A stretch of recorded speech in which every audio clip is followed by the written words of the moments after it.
Yes, mambo vipi? Mechi ya Simba na Namungo imekwisha na Simba ameibuka na ushindi wa goli 3-0.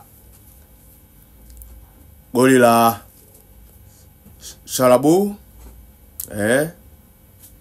Diroch na Selemani Mwalimu. Wameshinda Simba goli 3. Kiukweli nimeiona Simba tofauti chini ya Selemani Matola. Nimeona Simba tofauti kabisa. Nimeona Simba ambayo kila mchezaji anautaka mpira. Kila mchezaji anautaka mpira. Na naamini washabiki wa Simba wote walikuwa wanataka timu yao hivi kwa sababu wanaamini wachezaji wanao. Kipi kinashindwa mpira usichezwe? Leo nimeona Tabudo Mutale anacheza mpira. Nisema ukweli, wamecheza mpira mkubwa. Haijalishi mpinzani labda tuseme dhaifu, no. Wamechezaje?